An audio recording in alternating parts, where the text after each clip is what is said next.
chiudere la pagina informativa con Federico Simeoni, consigliere provinciale di Patria e Furlane a Udine, nostro opinionista del giovedì. Allora Simeoni, innanzitutto una battuta per quanto riguarda questa posa della prima pietra sempre più spostata. Ma sì, qui si collega un po' anche alla diatriba che è in corso adesso sulla variante esterna di Aquileia. La Regione non apprezza gli ultimi vincoli di destinazione che ha lasciato la Giunta Fontanini.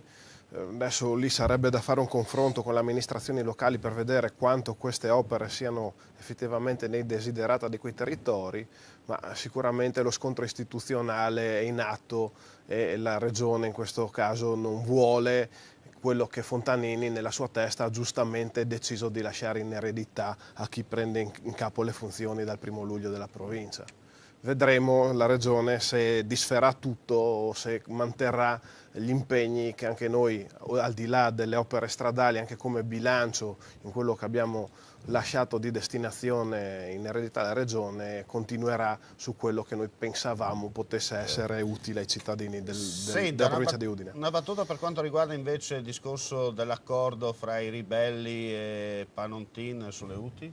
Mi pare che ieri in scena un po' stile teatro napoletano forse, no? Ma sì, qualcuno ieri aveva commentato che la giunta Serracchiani si era piegata alla sberla elettorale. Da ridere forse. Io invece avevo commentato più realisticamente che c'è da aspettarsi da qui alla fine del mandato della Presidente una sua forte azione, anche una forte azione di rivalsa per dimostrare chi comanda sul territorio.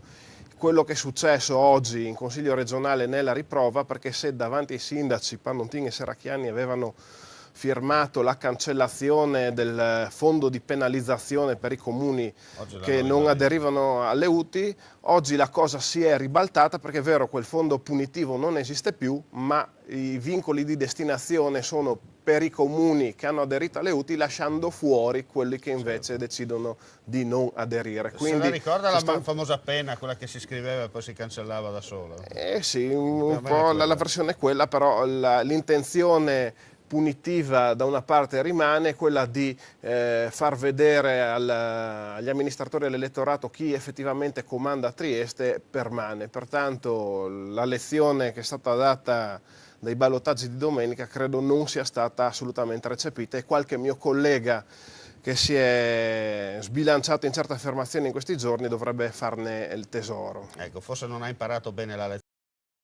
No? Aveva l'asso in mano e l'ha giocato troppo presto. Sì, anche i risultati elettorali, anche perché queste persone hanno parlato chiaro, sarebbe forse il caso che anche loro si facessero un po' più equilibrati nell'esporsi. E ogni tanto succede, sa, segnale debole e assente, anche col digitale. Grazie a Federico Simeoni per la sua partecipazione, grazie a voi gentili.